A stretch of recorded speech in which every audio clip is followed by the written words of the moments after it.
The autumn wind whistled through the quiet suburban streets as Mike adjusted his delivery uniform, checking his phone for the next address.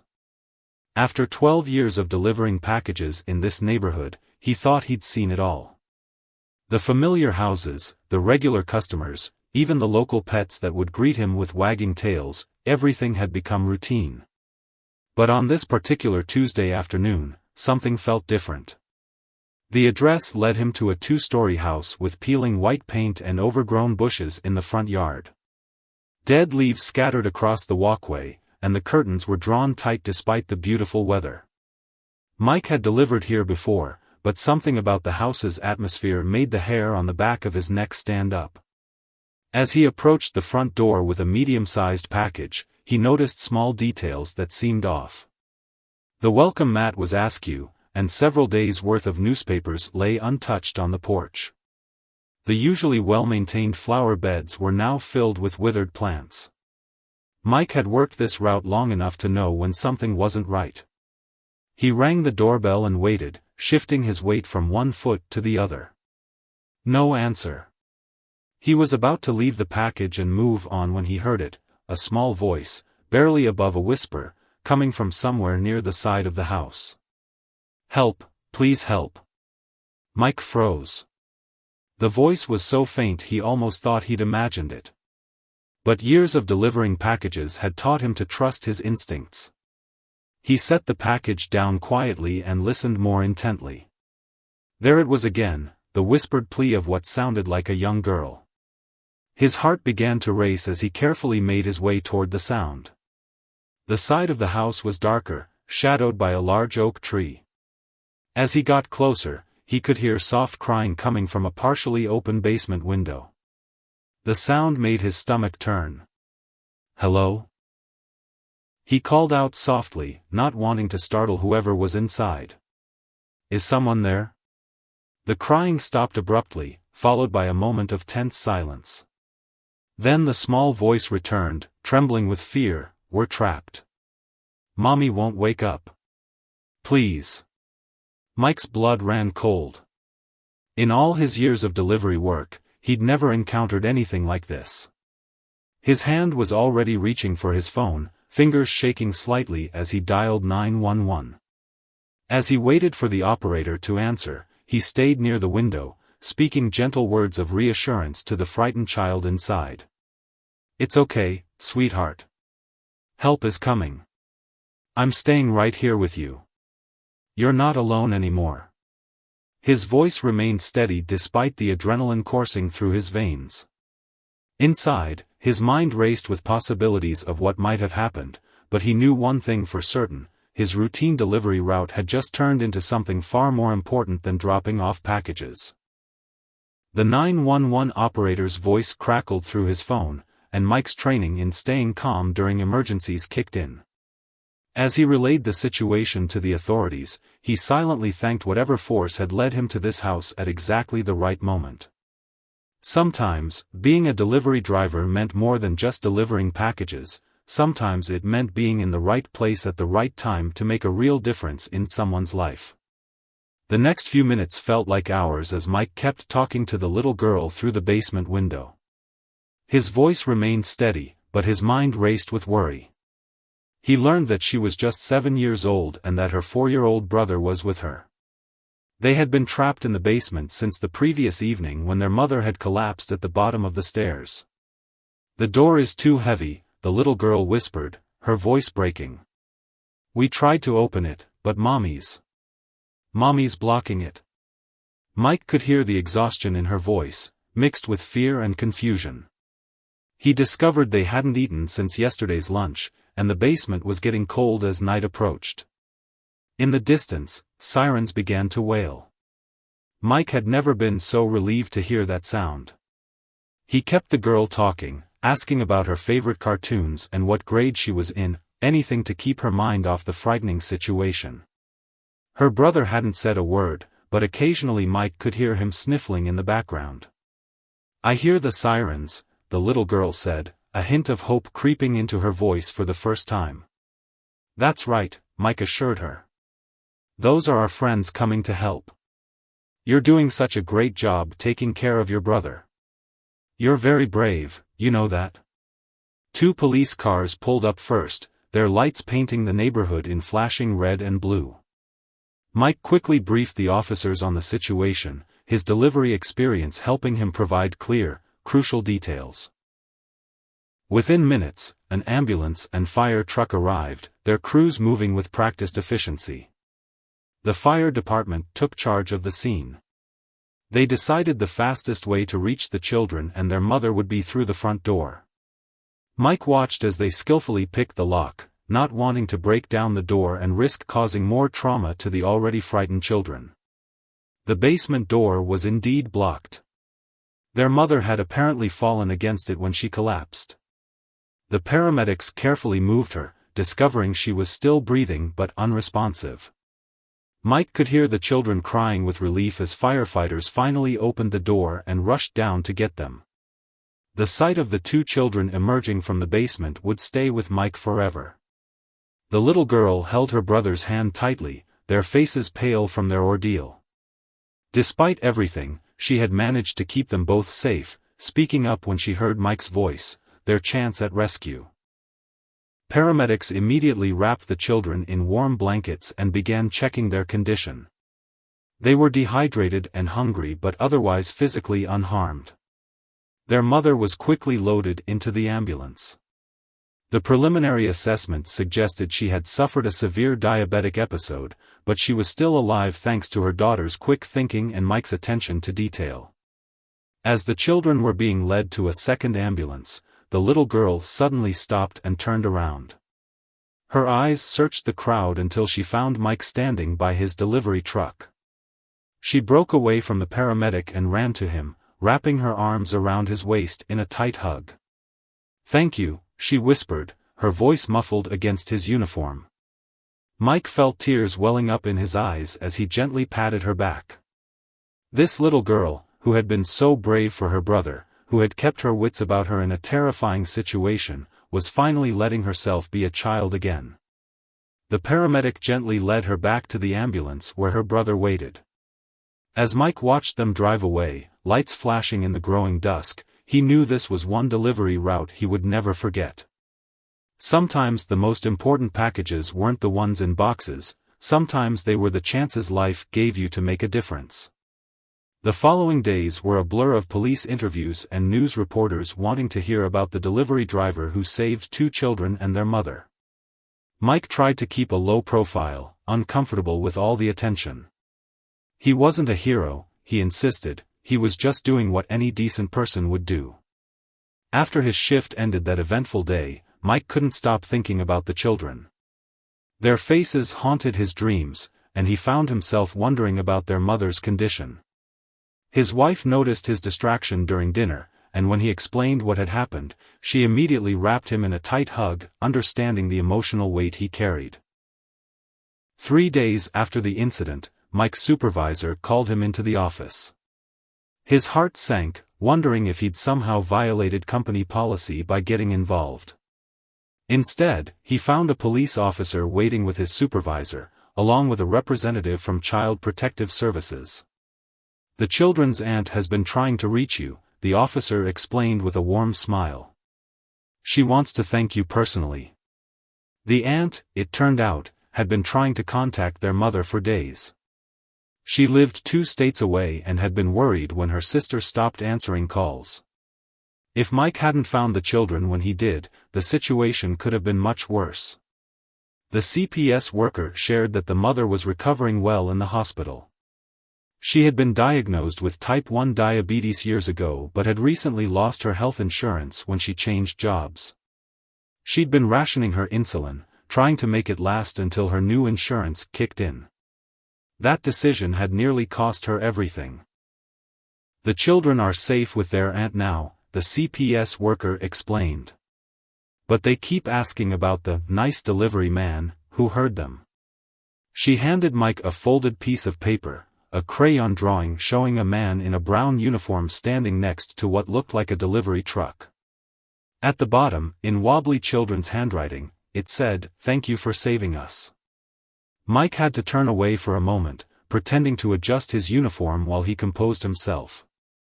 His supervisor, usually a stern man focused on efficiency metrics, placed a supportive hand on his shoulder. "Take the rest of the day off," he said quietly. "You've more than earned it." But Mike couldn't imagine going home. His route wasn't just a job anymore, it was a responsibility. There might be other houses with hidden stories behind their doors, other people who needed someone to notice when something wasn't right. He politely declined the offer and headed back to his truck. As he drove through his familiar route that afternoon, Mike noticed things he'd never paid attention to before. The elderly woman who always waited for her medication deliveries, did she have someone checking on her regularly? The young mother who recently started working from home, was she doing okay on her own with 3 kids? His route had transformed from a series of stops into a community of people who might need help but were afraid to ask. The local newspaper ran a small story about the incident, despite Mike's attempts to stay out of the spotlight. The response from the community was overwhelming. People began leaving thank you notes with their packages, and some even taped bottles of water and snacks to their doors for delivery drivers. But the real change was more subtle. Other delivery drivers in the area started sharing stories of times they'd noticed something amiss and stepped in to help. A pattern emerged of quiet heroes in brown uniforms who saw their jobs as more than just delivering packages, they were delivering hope, one stop at a time. The children's mother was released from the hospital a week later, and the community rallied around her. A local pharmacy worked out a payment plan for her insulin, and a neighbor set up a meal train to help until she got back on her feet. Sometimes it took a crisis to remind people that they weren't alone, that help could come from the most unexpected places, even from a simple delivery driver who chose to listen when something didn't feel right. 2 weeks after the incident, Mike's company implemented a new training program. They called it the Community Watch Initiative, teaching delivery drivers to recognize signs of distress and know when to alert authorities. Mike was asked to help develop the training materials, sharing his experience and the subtle signs that had caught his attention that day. During one of these training sessions, a young driver raised his hand. "But weren't you worried about getting involved? What if you had been wrong?" The question hung in the air for a moment before Mike shared something he hadn't told anyone else about that day. "When I heard that little girl's voice," he explained, his voice softening with the memory, "I thought about my own daughter at that age. She's in college now, but I remembered how small and vulnerable children can be. Sometimes you have to trust your gut and be willing to look foolish if it means potentially saving a life." The training program spread to other delivery companies in the area.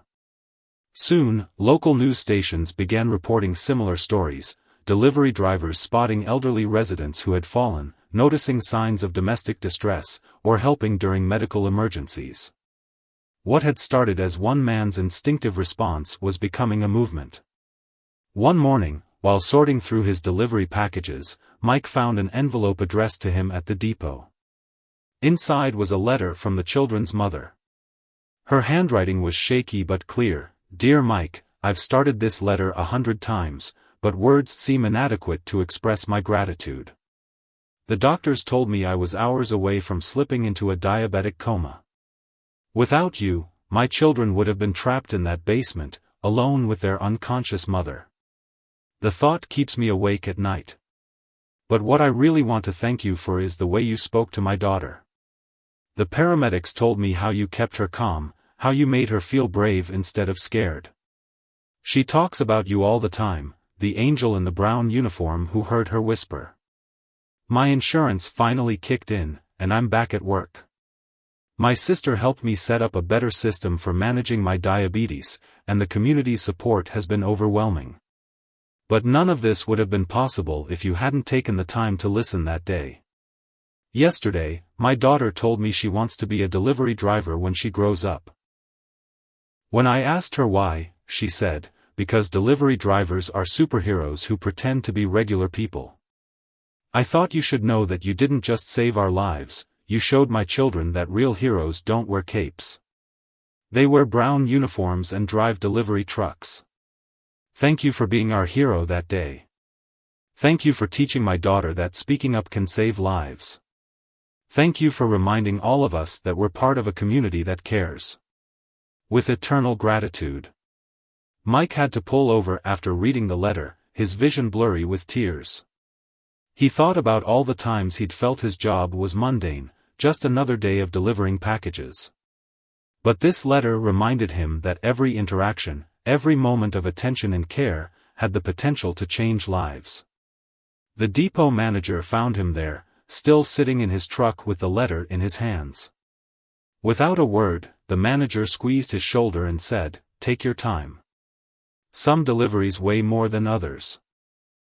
Mike nodded, carefully folding the letter and placing it in his breast pocket, right next to his heart, where it would remind him every day of the importance of paying attention to the whispers that might change someone's world. 1 month after the incident, Mike's daily route had changed in subtle but meaningful ways. Regular customers no longer just signed for their packages, they shared their stories, their concerns about elderly neighbors, or simply offered a kind word. The community had transformed from a series of addresses into a network of people looking out for each other. On a crisp morning, while delivering to a local elementary school, Mike noticed a familiar face. The little girl he'd helped rescue was back in school, surrounded by friends during recess. She spotted him from the playground and waved enthusiastically, her bright smile visible even from a distance. Her teacher, who had heard the story, invited Mike to speak to the class about community helpers. Initially hesitant, Mike found himself standing before 25 curious third graders the following week. Being brave doesn't always mean doing something big, he told them. Sometimes it's as simple as paying attention when something doesn't feel right, or speaking up when you need help. A small boy in the back raised his hand. "Were you scared when you heard the whisper?" he asked. Mike thought carefully before answering, wanting to be honest with these young minds. "Yes, I was scared," he admitted. "But being brave doesn't mean you're not scared. It means you do what's right even when you're scared. Just like how your classmate was brave enough to ask for help when she heard someone outside." The children's questions revealed how deeply the incident had affected the community. Many of them had created their own safety plans with their parents. They knew their neighbors' names now, and their parents had started a neighborhood watch program.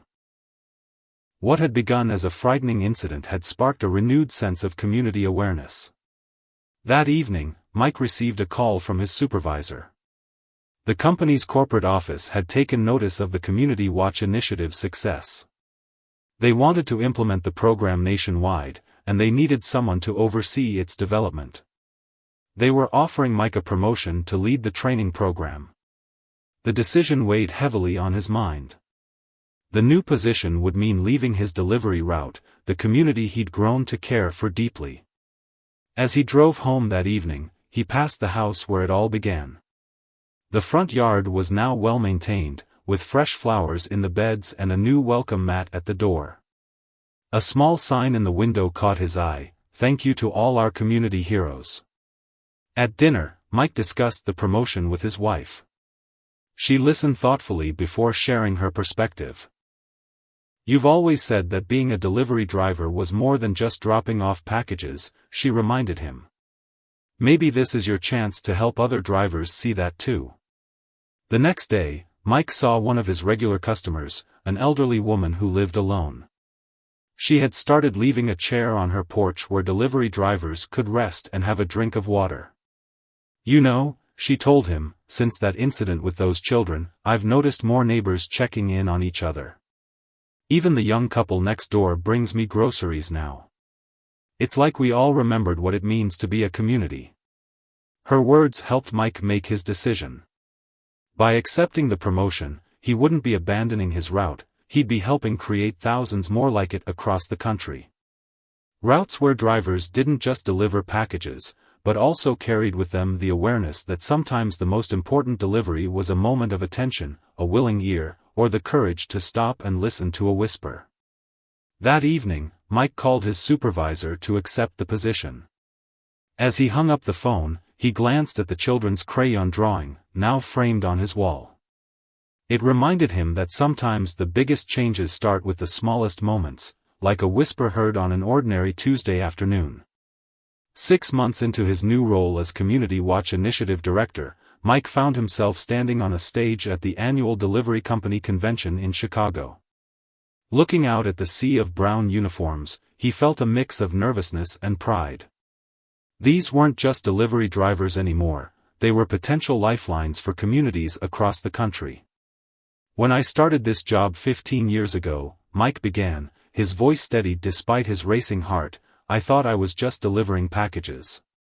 But that day, when I heard a little girl's whisper, I realized we deliver something far more valuable, hope."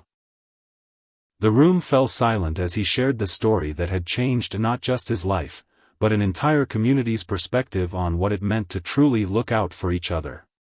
During the presentation, Mike played a video that brought tears to many eyes in the audience. It showed various clips of delivery drivers making a difference. One driver who had noticed smoke coming from a house and called the fire department before anyone inside realized there was danger, another who had found a lost child wandering the streets and stayed with them until police arrived, and yet another who had performed CPR on an elderly customer who had collapsed while signing for a package. After the presentation, drivers lined up to share their own stories.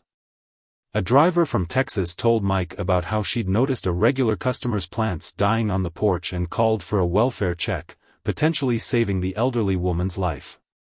Another from Oregon described how he'd spotted signs of domestic violence and helped connect the victim with local resources. That evening, back in his hotel room, Mike received an unexpected video call.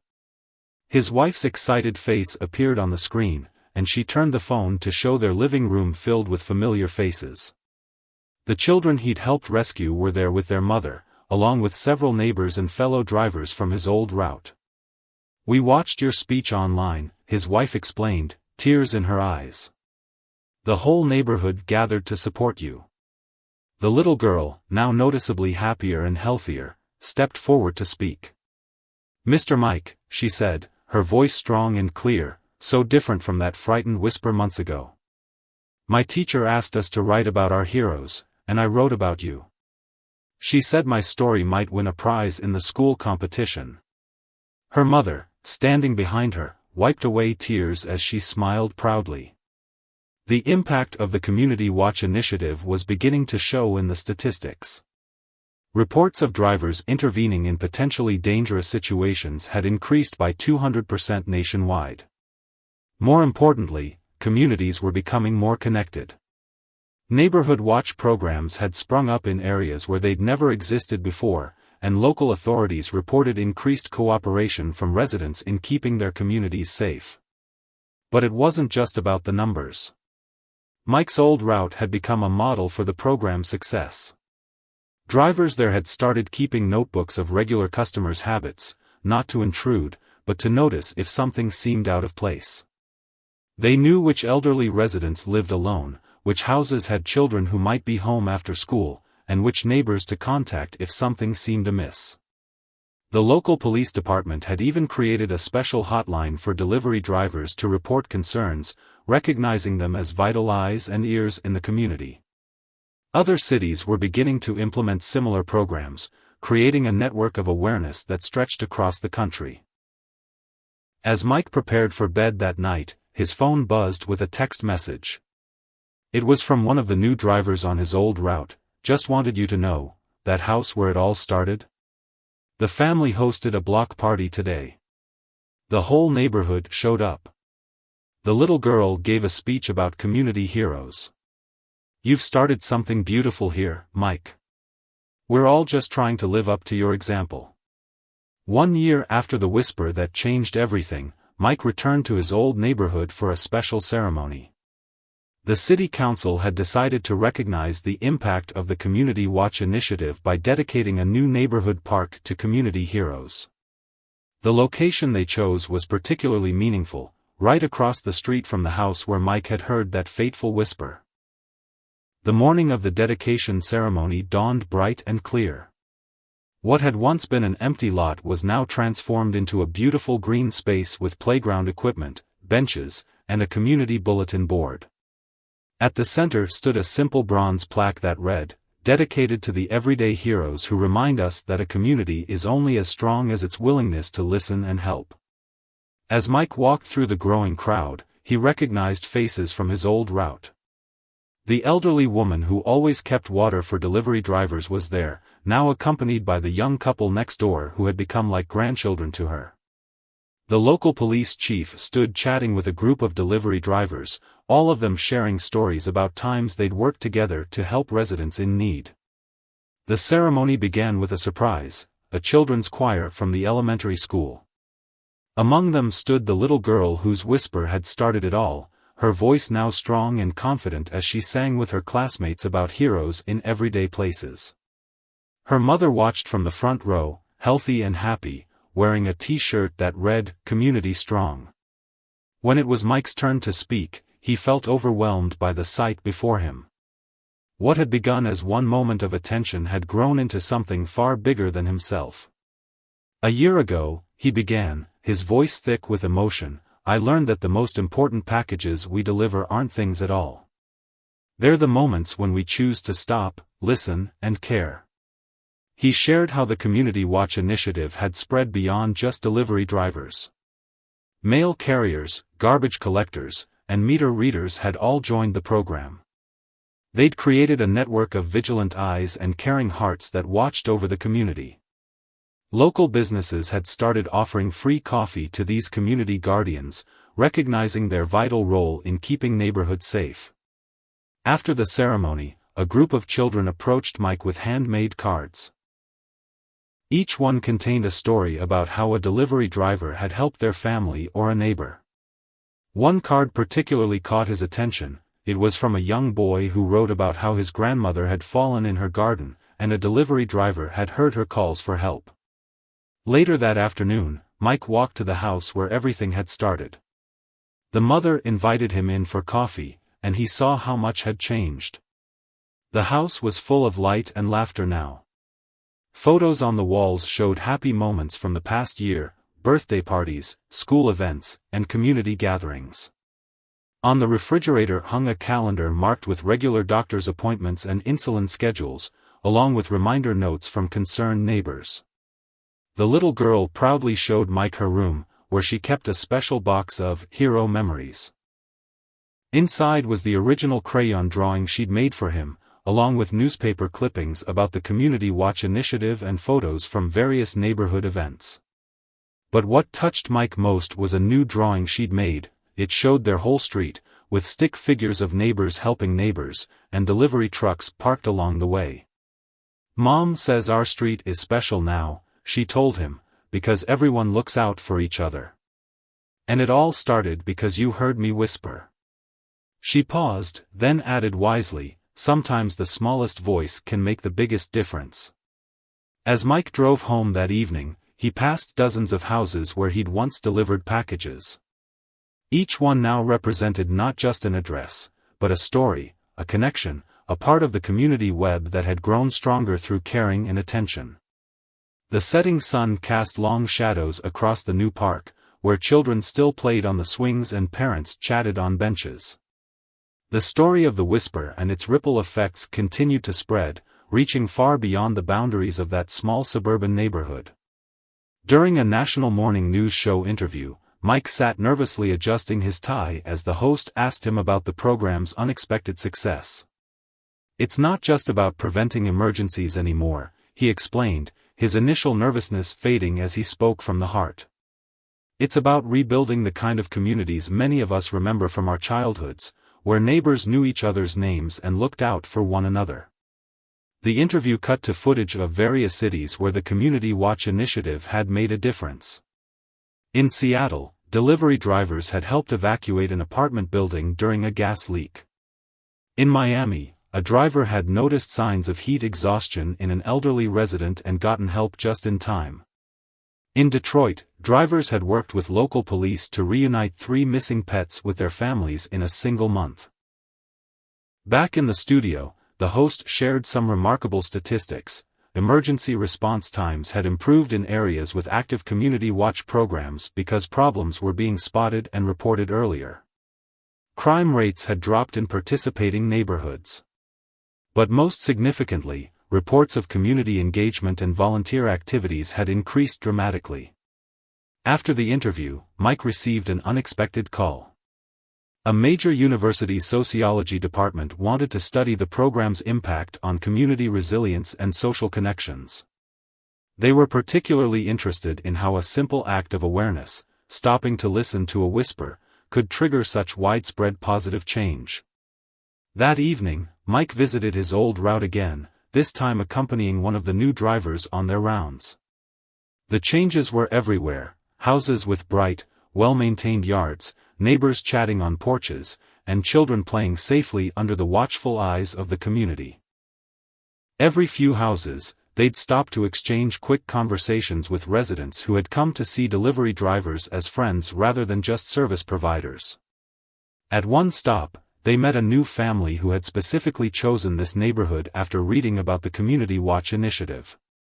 "We wanted our kids to grow up somewhere people really care about each other," the father explained, while his children played safely in the front yard with neighboring kids. The local high school had even started a youth version of the program, teaching teenagers to be more aware of their surroundings and responsible for their community's well-being. The same little girl whose whisper had started it all was now mentoring younger students, teaching them about safety and the importance of speaking up when something doesn't feel right. During a break, Mike and the new driver sat in the truck, sharing coffee from a thermos provided by one of the regular customers. The driver, a young woman who'd been inspired to join the company after hearing Mike's story, shared how different this job was from what she'd expected. "Before I started," she said, "I thought this was just about delivering packages on time. Now I understand that every stop is an opportunity to make sure people are okay, to be that extra set of eyes that might notice when something's wrong. Yesterday, I helped an elderly man who had fallen in his garden. He wasn't hurt badly, but he couldn't get up on his own. If we weren't trained to pay attention, I might have just left his package and never known he needed help." As they continued their route, they passed the elementary school where a new mural had been painted. It showed a diverse group of community helpers, police officers, firefighters, teachers, and prominently featured among them, delivery drivers in their brown uniforms. Below the mural, in bright letters, were the words that had become the community's unofficial motto: "Listen for the whispers, be the help." The sun was setting as they finished the route, casting a warm glow over the neighborhood. Children were being called in for dinner, porch lights were coming on, and the evening air was filled with the sounds of a community very much alive and connected. Mike couldn't help but smile, knowing that somewhere in the gathering dusk, countless other delivery drivers were watching, listening, and ready to help if needed. 5 years had passed since that fateful whisper changed countless lives. On a warm spring morning, Mike stood in the auditorium of a national delivery company conference, preparing to pass the torch. After years of building and nurturing the Community Watch initiative, he was ready to step back and let new leaders take the program forward. The audience was filled with thousands of delivery drivers from across the country, each wearing a small pin that had become the symbol of the initiative, a simple ear with a heart inside it, representing the importance of listening with compassion. But what made this day particularly special was the guest speaker who would introduce him. A confident 12-year-old girl walked onto the stage, no longer the frightened child who had whispered for help through a basement window. She had grown into a passionate advocate for community safety and had started a youth program at her middle school called Whispers to Action, teaching young people about community awareness and the importance of speaking up. 5 years ago, she began, her voice clear and strong, "I was scared and alone in a dark basement with my little brother. I thought no one would hear us. But someone did, someone who could have just left a package and walked away. Instead, he stopped to listen." She paused, looking directly at Mike. "That decision didn't just save my family, it started a movement that has saved countless others."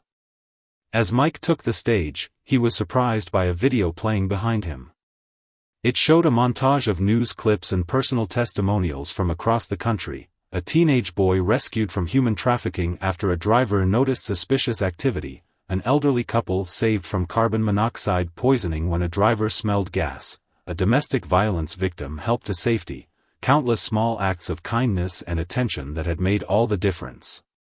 When I started this program, Mike said, his voice thick with emotion, people asked me how we could train drivers to know when something was wrong. But the truth is, we all know. We just need permission to trust our instincts, to take the time to stop and listen, to care enough to get involved. He announced the program's latest initiative, a scholarship fund for young people who demonstrated exceptional community awareness and involvement. The first recipient would be the little brother from that basement, now 10 years old, who had started a buddy system at his elementary school to make sure no child ever felt alone or unheard. After the ceremony, there was a surprise waiting outside. Hundreds of delivery trucks were lined up in the parking lot, their drivers standing beside them. As Mike walked out, they all pressed their horns in a coordinated symphony, not the usual loud blasts, but gentle taps that created a soft, whisper-like sound. It was their way of honoring how this all began, with a whisper that someone chose to hear. Back in his old neighborhood that evening, Mike attended a community dinner in the park that had been dedicated to everyday heroes. The tables were filled with families, delivery drivers, police officers, and neighbors all sharing meals and stories. The woman whose whispered cry for help had started it all was there with her children, now running a support group for single parents managing chronic health conditions. As the sun set, the little girl, not so little anymore, stood up to make an announcement. She had just been accepted into a youth leadership program and wanted to share her application essay. She read it aloud to the gathered crowd. People ask me what I want to be when I grow up. They expect me to say a doctor, a teacher, or maybe even a delivery driver. But what I really want to be is a whisper hearer, someone who pays attention to the quiet voices that need help. Because I learned at a young age that sometimes the biggest changes start with the smallest sounds, and that heroes don't always wear capes. Sometimes they wear brown uniforms and drive delivery trucks. Sometimes they're just people who choose to stop and listen when it would be easier to walk away.